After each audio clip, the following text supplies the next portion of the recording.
Okay, welcome to Theories of Personality. We are going to start the second part of Freud's theory. We didn't finish it in our first lecture. So this is the second part. Remember we talked about, we started talking about the psychosexual stages of development, and we mentioned the oral stage and the anal stage. So we're starting today with the phallic stage. The phallic stage, this stage of Freud's personality theory. So the phallic stage is a period of time that spans between 4 and 5 years of age, maybe 4 to 6, depending on which book you read. But the phallic stage, for every stage of Freud's theory, remember there is a pleasure area. You know, for the oral stage, it was the mouth. Infants derive most of their pleasure through the mouth. For the anal stage, the dominant source of pleasure was the anus, but it has to do with potty training. And for the phallic stage, the dominant source of pleasure is from the genitals in the form of masturbation and fantasies, according to Freud. Let me explain this, okay? This is the, some of you may have heard that Freud is very controversial, and some people love Freud and some people hate him. And those who don't like Freud, those who hate him, the reason why they hate him is usually because of this stage right here. Okay, because here we're talking about the phallic stage. We're talking about little kids, ages 4 to 5, 4 to 6. And the dominant source of pleasure, according to Freud, for this stage is the genitals. According to Freud, children have fantasies, sexual fantasies concerning their own parents, and that they touch themselves and even masturbate. But we're talking about little kids, okay? Now, I will tell you during this stage that during this time that little kids do notice that they have something down there and that they may touch it and it feels a little bit funny to them. And of course, parents get upset when they notice this, and they may yell at the kid, hey, don't touch that, bad boy, bad girl, you know, cochina, cochino, right? Don't touch that. So the dominant source of pleasure, according to Freud, is the genitals. And he says that basically children have sexual fantasies about their parents and that they enjoy touching their genitals. They really like that. So what happens is that, see, boys develop what's called the Oedipus complex, which means they become sexually attracted to their own mother. According to Freud, boys want to have sex with their own mothers, and they become aggressive toward the father because the father's in the way. The father gets to be with mommy and not them. So, you know, they're very jealous of their father and even want to get rid of him, according to Freud. And they also develop castration anxiety, according to Freud. Castration anxiety is the fear that their father is going to cut off their genitals, cut off their testicles, basically, because they're afraid the father's going to find out that they want to sexually possess their mother, and that the father's going to retaliate by cutting off their testicles.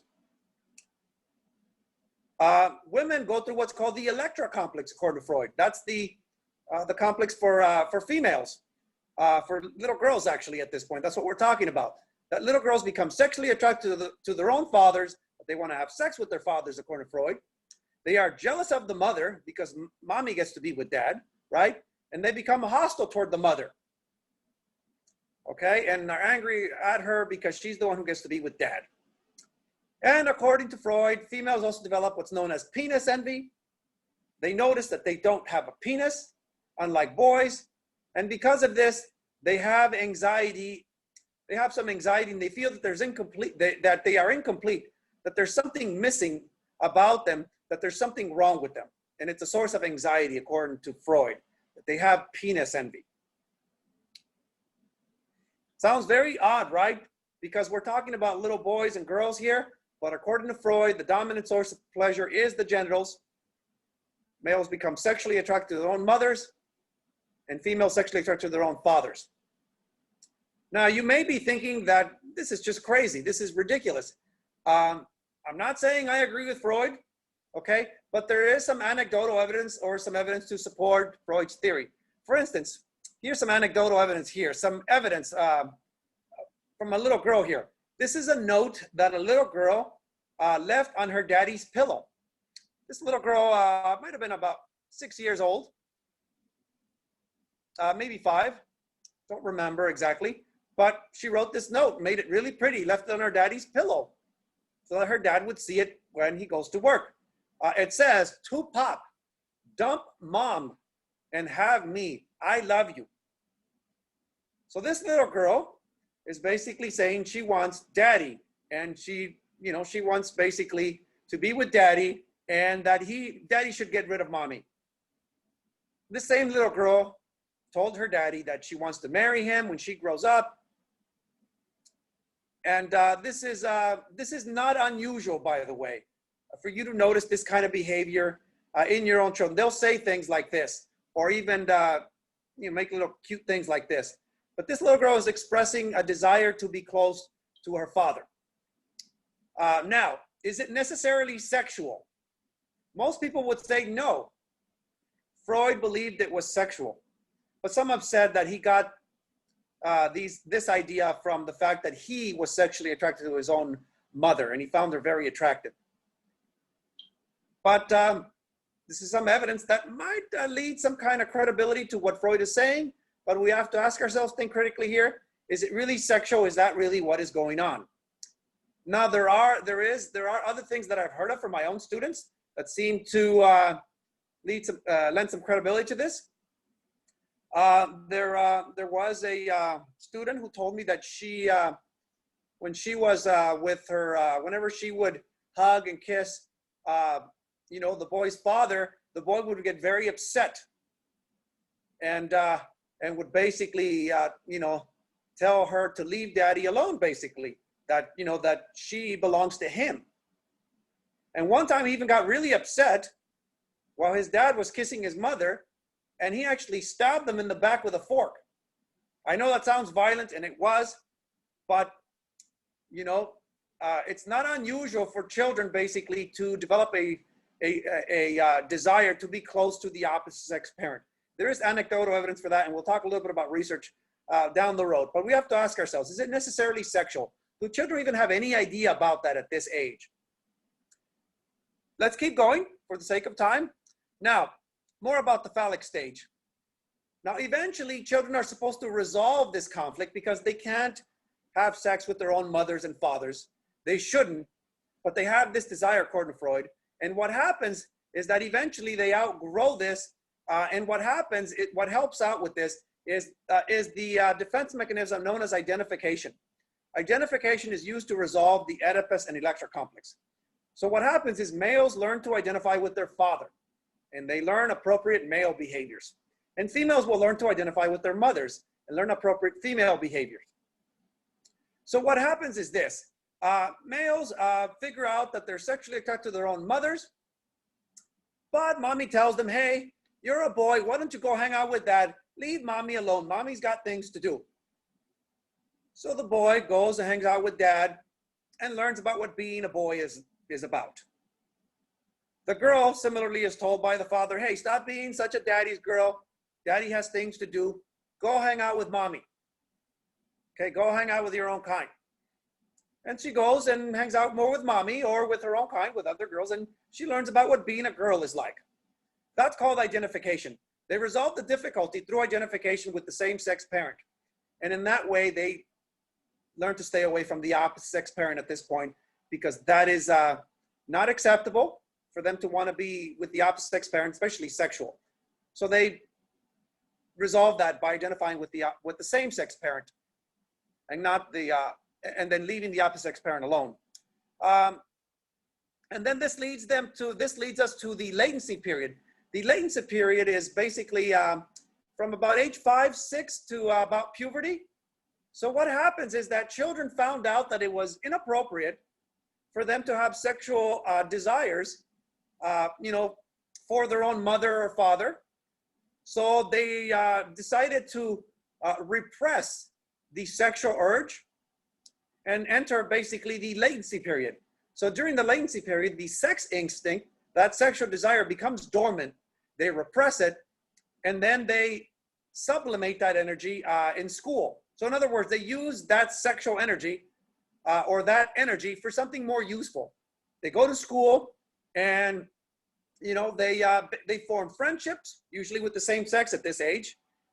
They get involved in sports and hobbies, in several activities. They learn to read and write, all these different things. So the energy is used instead for school and related activities.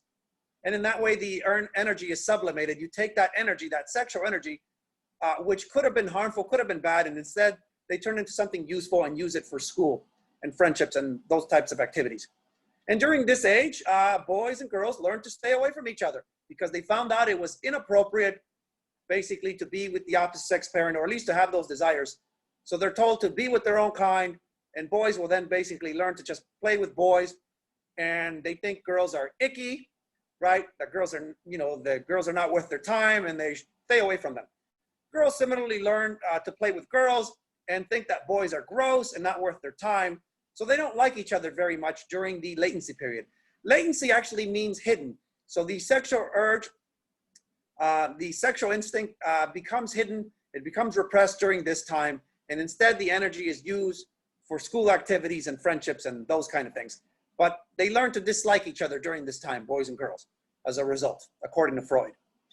Moving on, with more development, a little bit later, they enter what's called the genital stage. Adolescence to adulthood, okay? Adolescence. So during adolescence, during the genital stage, the sex instinct reemerges. So the sexual urge reemerges and is now even more powerful and basically now cannot be denied. It becomes central to their development. At first, the impulses, the sexual drive, the energy, must be sublimated to satisfy societal norms. Sublimated still in school activities, values. They learn things like, you shouldn't have sex until you get married, things like that. Or at least that's the way it used to be during Freud's time. Okay, so at first the sexual energy must be sublimated. This sexual urge, it's unacceptable to act on this sexual urge at the beginning because they may be 11, 12 years old, 13 years old or something like that, and they're not ready for sex. But the sexual urge is there, is stronger than ever, and undeniable. As they get older, they learn to satisfy their sexual impulses in a mature sexual relationship.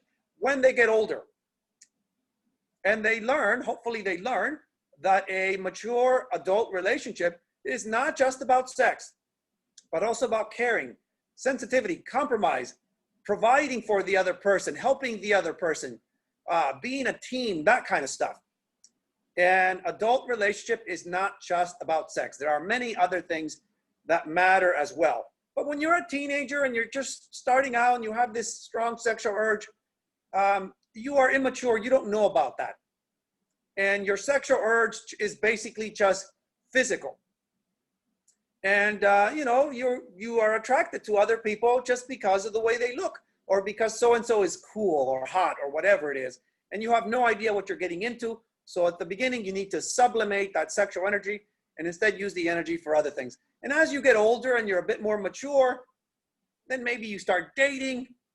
And eventually, when you're old enough, you enter a sexual relationship, with a bit more understanding.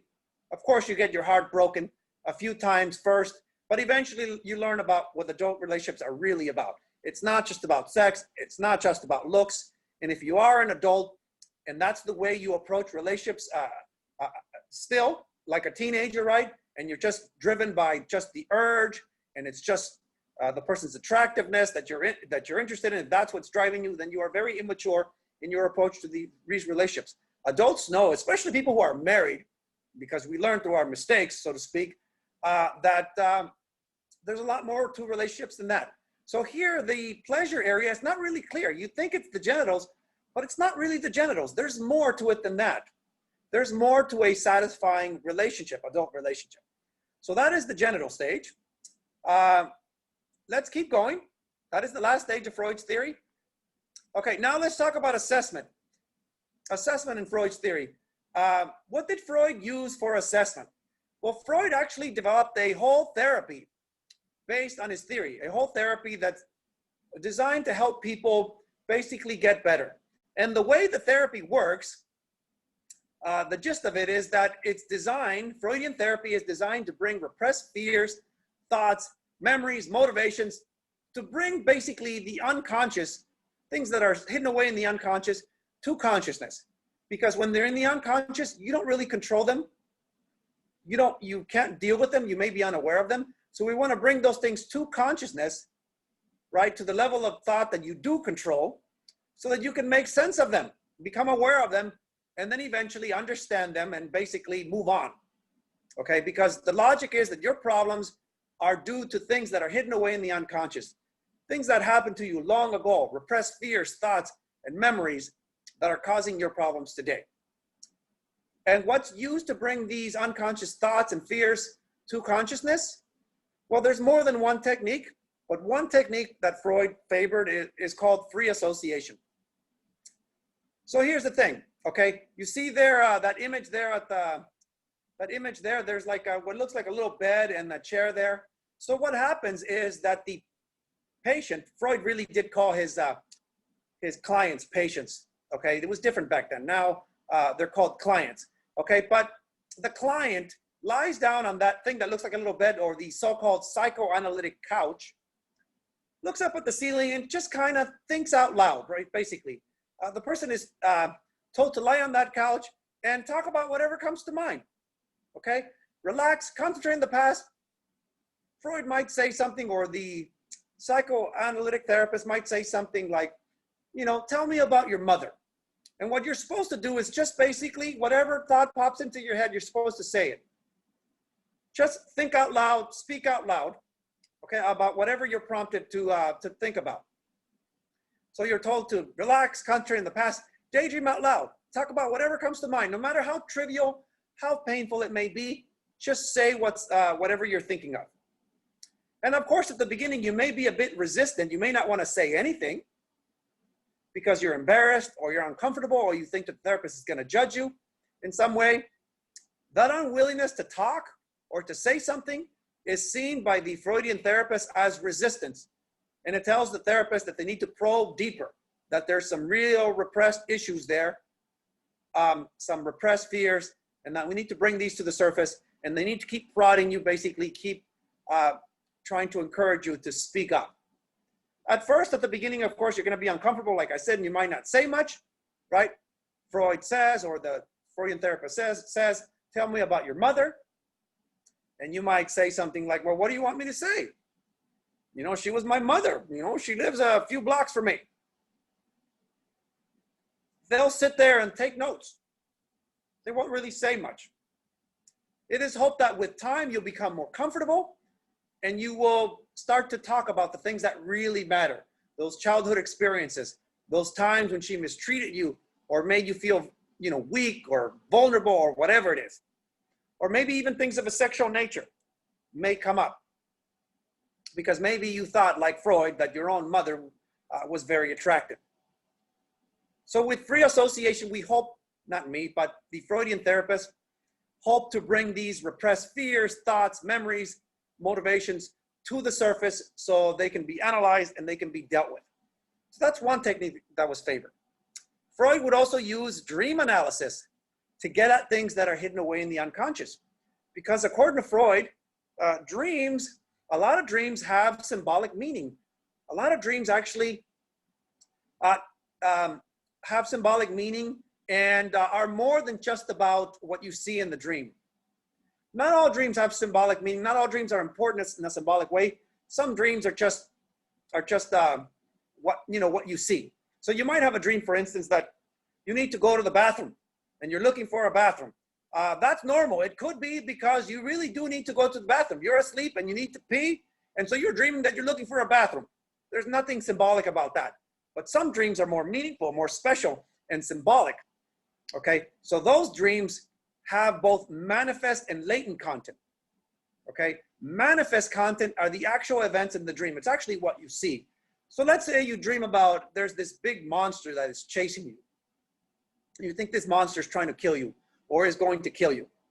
That is the manifest content. That is what you actually see, okay, in the dream. Now, there's also the latent content. Latent means hidden. What is the hidden content of the dream? What is the symbolic meaning behind the dream? In other words, that monster that you dreamt about, what does that represent? What are you really afraid of? What are you so afraid of that you are concerned that it's going to ruin your life or it's going to kill you or something like that? What is it that you're so deathly afraid of? Because monsters aren't real, okay? Not the kind of monster you saw in your dream, but that monster represents something. What is it? Is it your work? Is it school? Is it your relationship? What does that monster represent? Some dreams, of course, may represent actually desires, okay? And not just fears. Some may represent fears, like the dream of monsters and things like that, but some may represent desires. And these dreams must be interpreted by the therapist to determine what is going on, what it is that is hidden, in the unconscious.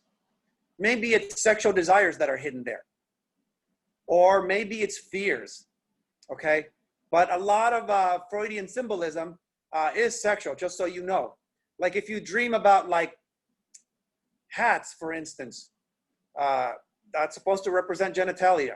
If you dream about a locked door, that's supposed to represent sexual access. You're trying to get in, but you can't. There's sexual access that you're trying to get, okay? If you dream about falling, that's supposed to represent giving in to sexual temptation. And there's a lot of therapists that are Freudian and will interpret a lot of things that you say in a sexual way.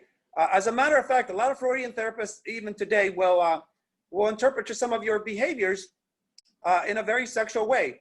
For instance, if you are a woman, chances are you probably have a purse.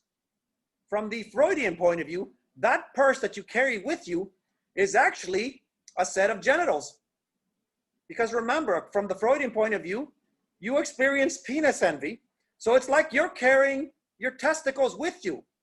And you feel incomplete without that purse. And you have to carry it everywhere. So it makes you feel complete. It makes you feel more like you're more in charge, more, more secure. After all, you have your money in there and things that, you can use to, to do things. So that purse is nothing more than basically a sack of genitals that you're carrying with you from the Freudian point of view. And these things, a lot of things have symbolic meaning, especially in dreams, and they reveal maybe hidden sexual desires or fears. At least that's the way it's interpreted from the Freudian point of view. And you could actually look up the book called The Interpretation of Dreams that was written by Freud about how to interpret dreams. But yes, a lot of his dream symbols are actually sexual. Not all of them, but a lot of them are sexual. Okay, so dream analysis is another technique that was used by Freud to help reveal some of those things that are hidden away in the unconscious. Because maybe that's what is causing your difficulties. You have repressed sexual desires or repressed fears, and that's why you can't function normally. Other assessment techniques, these are also part of Freudian therapy. So as Freudian therapy progresses, so let's say first, they try to use free association, get you to talk about whatever comes to mind, and it's hoped that with time, you will talk about things that are important and try to bring out the stuff that really matters, the stuff that's hidden away. They'll tell you to talk about your dreams and they'll try to interpret that. And as you do that, things will begin to surface, important things, okay? And you might remember things, maybe times when you were abused, maybe physically or sexual, maybe that's what some of your dreams are about, okay? Or maybe you remember during free association that your mother or your father were really mean to you and made you feel awful. And then what happens is you start feeling emotional again. You start feeling the pain and the hurt. And what you're supposed to do from the Freudian point of view is you're supposed to work through those old conflicts, those old traumas, and kind of relive them again, experience them again, relive the emotion and the feeling and the memories, get them out, right? Bring them out, bring them to the surface. And the therapist will kind of help you make sense of them. So I'll give you an example. When you're going through free association, you might say something about your father like, yeah, my father was an ass. He really didn't care much for me. I don't have much to say about him. And the therapist might say something like, tell me more. And, you would say, well, there's nothing much to say. He was just an ass. That's all there is to it.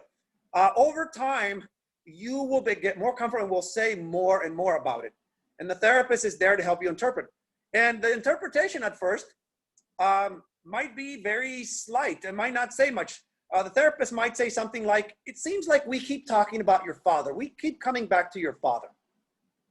The therapist is trying to tell you something that you're not realizing for yourself. He wants you to figure it out. But you might say something like, no, there's nothing there. I hate my dad, and that's all there is to it. And then over time, the therapist might just come out and say it. Let's say you're female and you've been talking a lot about your father. The therapist might just come out and say something and just interpret what's going on and tell you, you know what? It seems to me that you are you harbor sexual desires for your own father. That's the Freudian point of view. Remember, that's the Electra complex where females develop those sexual feelings for their own fathers. You were supposed to have outgrown that. But the therapist is saying that you still harbor sexual thoughts for your own father. You did when you were a child and you still have them. You were supposed to outgrow them, but you have not. And at first you might say something like, that's ridiculous. How could you say such a thing? You're crazy. You're perverted. That's just insane. And, as therapy progresses, with time, you may come to accept this. And you may, when you accept this, you may get emotional and start to cry and say, it's true. I love my dad, but he was awful. He didn't treat me right. And you start feeling the pain and the hurt again. The therapist helps you make sense of it, because when you were a kid, you couldn't make sense of it, right? You didn't understand what was going on, why you felt the way you did. But now as an adult, you can with the help of the therapist. So as you relive these old emotions and these old feelings and go through those thoughts again, you experience what's called catharsis. And you release the blocked energy associated with your fixation. Because if you still have sexual desires for your own father and are still hurt because of your father and still hate your father, let's say, or maybe you love your father, but you have sexual feelings for your own father, right? When you realize that and you accept it, you can make sense of it and just let the emotion go, let the energy go, and go ahead and cry it out, let it go. Therapist is there to help you make sense of it so that you can move on. Because that energy from the Freudian point of view is stuck at that stage. In this case, it's stuck at the phallic stage. And you need to make sense of it, why it's stuck, and you need to let it go. So you release the energy through crying, through anger, anxiety, whatever it is, and you feel better afterward. Therapist makes you make sense of the emotion, the thoughts, and that helps you recover. Let me give you an example. You ever have a really bad day and you get home and you feel like crying? And then maybe your roommate or your significant other, your spouse, whoever it is, can tell you've had a bad day. And they tell you, come here, right? Give me a hug. I know you've had a bad day. Go ahead, let it out, right? And they hug you and you cry like a baby. Okay? You feel a lot better afterward when you release it, when you let it go, so to speak. Remember the animation, right? Frozen, right? Let it go. That's what it's about. I'm even getting a little bit emotional telling you guys about this stuff because I have my own issues too. And these thoughts do surface when I talk about this stuff. I remember some of my own conflicts and traumas and it begins to surface, right? But you're supposed to let it go. Release the emotion, let it go, make sense of it. Because when you were a kid, you didn't understand. But now as an adult, you can, and the therapist is there to help you. But remember, they're going to interpret things from a Freudian point of view. Okay, and that's kind of how it works. That's the gist of it. Let's keep going, and let's just talk about research on Freud's theory. Freud has been criticized for a lot of different things. Here's the thing about Freud. His work consisted mostly of case studies. He treated people one-on-one, studied them, tried his therapeutic techniques. He was a psychiatrist. He was even allowed to prescribe medicine, whatever was available at the time. But mostly he used this therapy. And with case studies, you're talking about the study of one person. You can't really verify or replicate. You can't duplicate what he did. Each person is unique, so to speak. So it's not very scientific. Freud didn't do any experiments, didn't do any research. He didn't take notes and instead relied on his memory for later recollection, according to some. And when you try to reconstruct what has been said, you can easily make mistakes. Freud made no attempt to verify what his patients told him. Remember, he was a therapist, a psychiatrist, and he mostly treated young upper-class women. He made no attempt to verify what the patients told him. And he might have inferred sexual seduction in his patients, but his notes don't always agree. You know, his notes that he took later, by the way, didn't always agree. Remember, he relied on his memory. Here's the thing. A lot of Freud's patients basically talked about, you know, basically sexual abuse. It was mostly young girls that he treated. Freud did not believe them, according to those that have written about him. He didn't believe them, and instead believed that they were the ones who had sexual desires for their own fathers. And it's been said that that's where he got the idea for the Electra complex, that girls become sexually attracted to their own fathers. And of course, it's been said he was sexually attracted to his own mother, so that's where he got the idea for the Oedipus complex. So he inferred that it was basically the females, the girls he was trying to treat, that actually were the ones who were seeking the sexual, you know, whatever, the sexual access or the sex with their own fathers, when in reality what's probably happening is their fathers were sexually abusing their own daughters. Freud might have implanted memories of seduction in his own patients. So there's a lot of problems with Freud and his theory. At least it's been criticized for a lot of different reasons. Other things about Freud's work, like I said, he used a small sample of young, unmarried, upper-class women. It's unrepresentative, okay? I mean, he was treating people who had problems and issues, and that's where his ideas came from. But at the same time, he did not believe, or could not believe, that fathers, so many fathers, I guess, could be sexually abusing their own daughters, and instead inferred that they were the ones who wanted basically to have sex with their own fathers. Freud did not believe in experimentation, and he believed it was needless. And he believed that only those trained in his methodology were qualified to judge his work. There were people who criticized his ideas and his work, but he said, well, they don't know about my work. They don't know how it works. So how can they criticize my work when they haven't been trained in my methods? They don't know what they're talking about. But think about this. If you've been trained in Freudian methodology and Freudian therapy, that would mean that you are a believer in Freud's theory. So in that case, you'd be biased anyway. It is unknown how he collected his data and destroyed much of it before he died. He destroyed a lot of his works. Some of the things that he wrote were published later on by his daughter, but a lot of things he destroyed himself. Some people say it's because he had a lot of things to hide. Research on Freud's theory, experimental tests of Freud's theory. Some of the things that have to do with his theory have been tested. Research has been done on that, even though Freud didn't do research himself.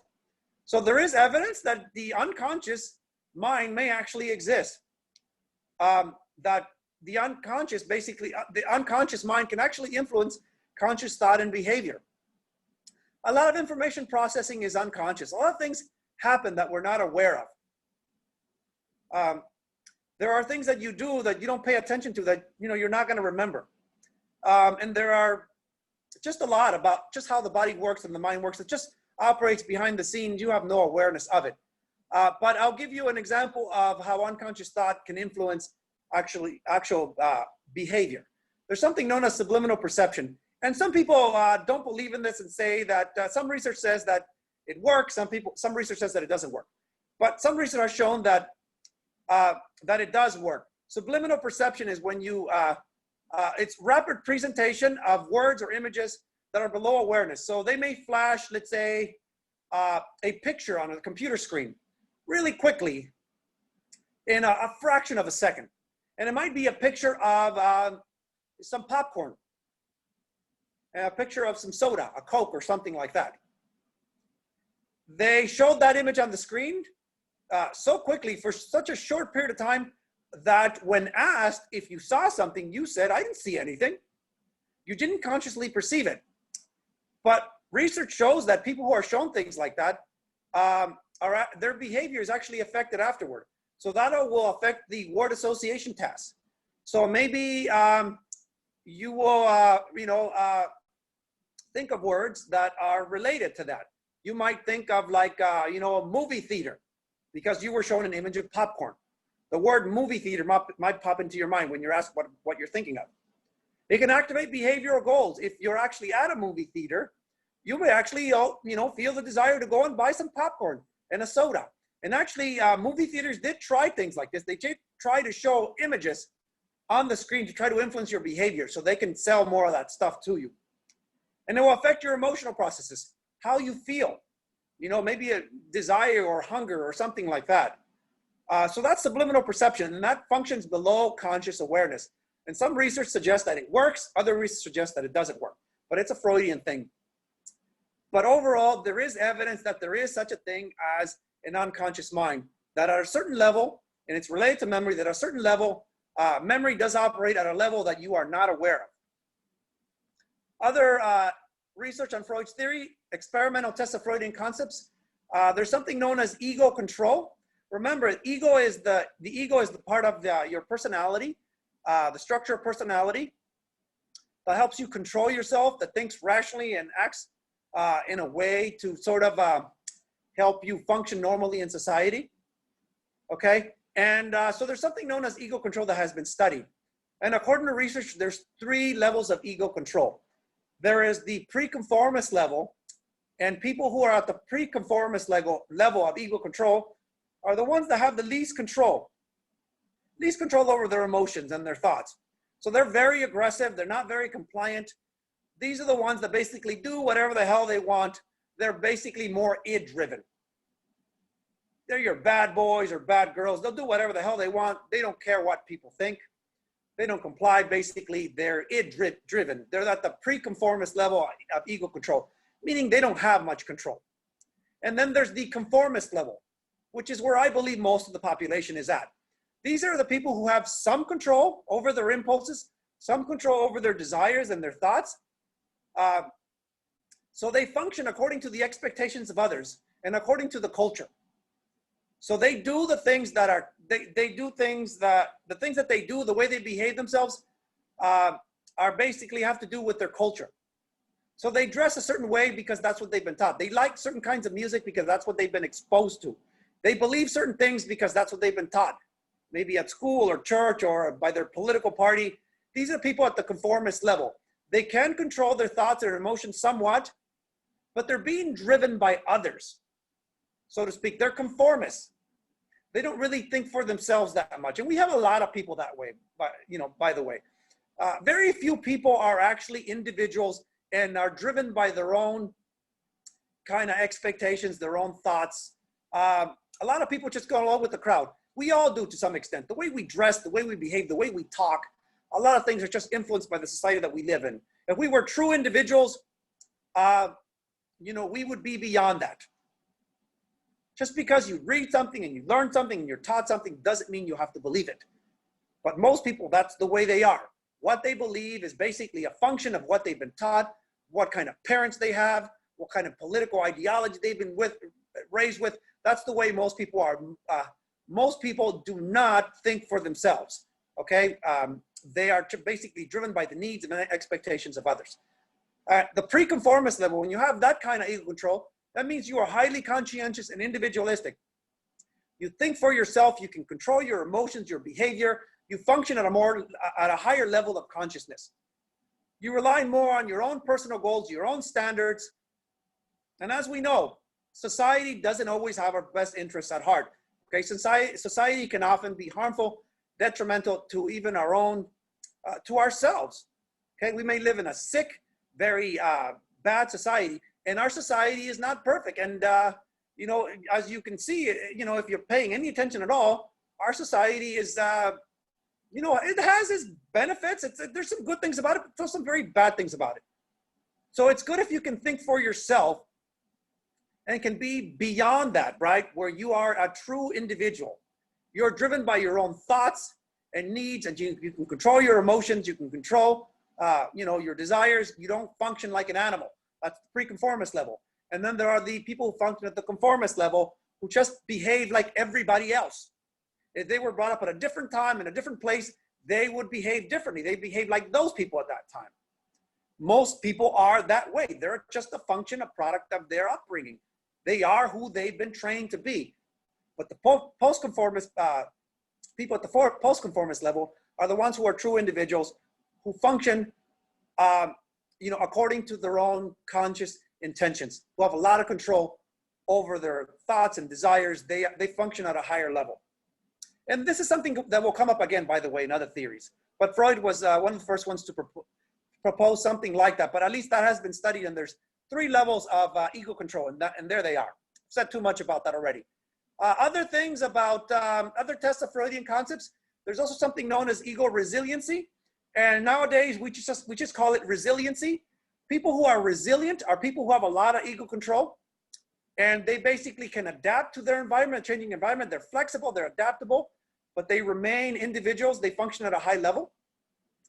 People who have a lot of ego control basically are also resilient. In other words, they can roll with the punches, so to speak. They can adapt, okay? And there was a study done about mothers and the level of ego resiliency. Mothers that have high ego resiliency actually rate their mothering as more positive, more satisfying. It's very hard to raise children, by the way. There's a lot of challenges. And especially if you have to work and also raise children at the same time. Because remember, the mother does most of the work. The father does help, but doesn't do as much as the mother. Mothers who have high ego resiliency are able to adapt to the changing needs, because the children, their needs change as they get older. There's different types of problems that come up, and there's work problems and also home problems. And these are the kinds of mothers that can adapt and be flexible and can handle it because they're in control, so to speak, in control of their thoughts, their desires. The children will piss you off, okay? But these are the ones who can control themselves and who basically are driven more by their ego, more by their thoughts, rather than just their id, or rather than just the superego that just says that they should be a certain way. Other research has shown that students with high ego resiliency are basically better able to cope with stress and are less needy. Those that are resilient in general are better able to adapt to their environment. And when you go to school, there are challenges. When you go to college, those challenges will be different. And you have to be able to adapt.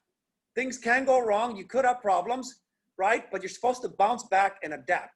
There are some people who have a hard time adapting to things that they're just not used to, and those people have lower ego resiliency. More information about high ego resiliency. High ego resiliency correlates with intelligence, good grades, popularity, right? These are the people who are better able to adapt. They're more intelligent. They get better grades.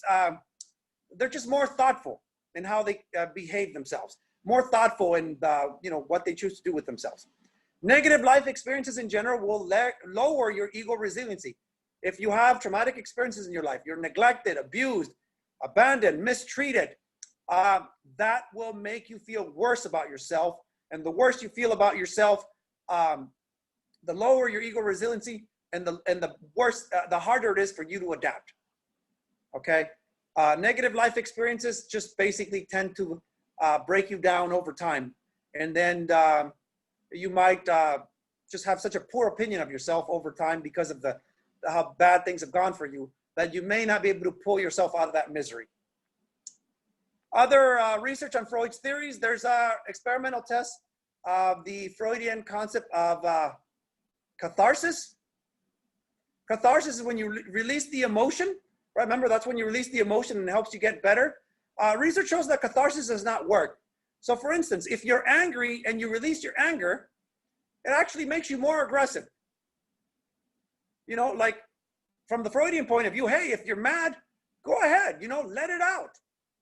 Get angry, let out your aggression. But according to research, the more you let it out, the more angry you get and the more aggressive you become. But Freudian therapists have criticized this research and have said that you need a therapist to help you explain this, to help you deal with the anger. You just don't let it out in a vacuum, so to speak. You need the guidance of a therapist. Other tests, repression, involuntary removal of something from consciousness. We talked about repression. Turns out that most not most, but 19 to 38 of sex abuse victims do not actually recall being sexually abused. They have repressed it. Mostly when the abuse happened, individuals were young and abused by someone they knew. Children are actually very suggestible and will often say they're abused when it did not occur. So you have to be careful with children. Okay, sometimes they're just trying to agree with adults when they're questioned about this. And studies reveal that false memories can be implanted in patients. Sexual abuse is something that's very controversial, very, especially in court. Here's the, you know what, I'm gonna have to go through this quickly because we're just about out of time. So if you want to stick around, you can, but you can look at the recording later if you don't want to stay for these last few minutes. Experimental, other experiments on defense mechanisms. Turns out that denial is something that's simple, that's used early on. It's very easy to deny things and project things. It's used by children. Children will often, refuse to admit things and say, no, I'm not the problem. He's the one who did it, not me. Or, projection.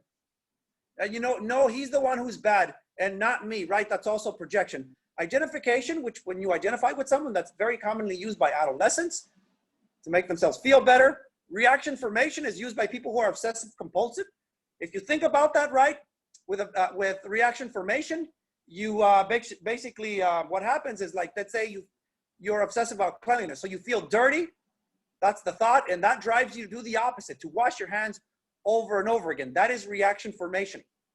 Projection is when you accuse someone of the very things that are true about you. Projection is very common among people who are paranoid.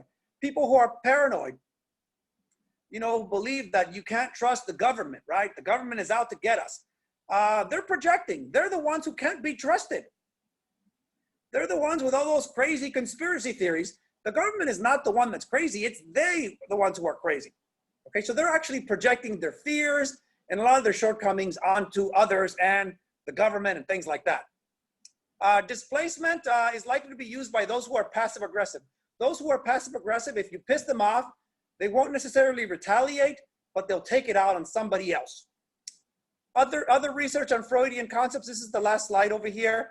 The Oedipus complex, turns out that according to research, there is some evidence for the Oedipus complex that basically that children are actually during the phallic stage actually are more attracted to the opposite sex parent. Not necessarily sexual, but they show more affection to the opposite sex parent.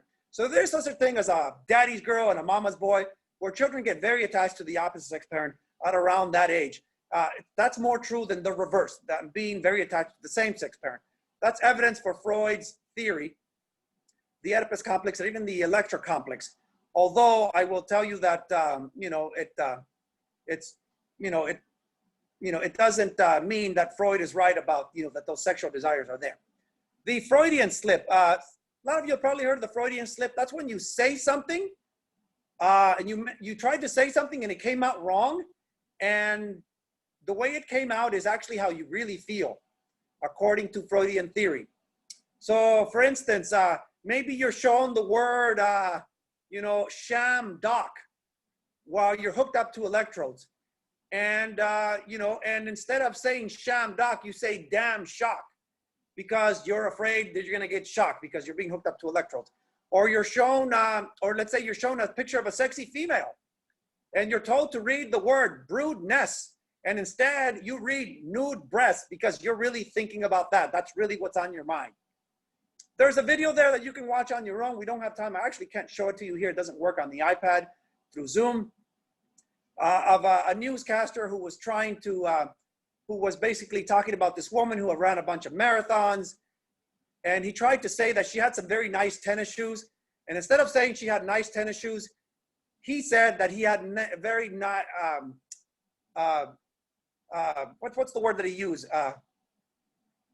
He said that basically she has some very nice tits, is what he said.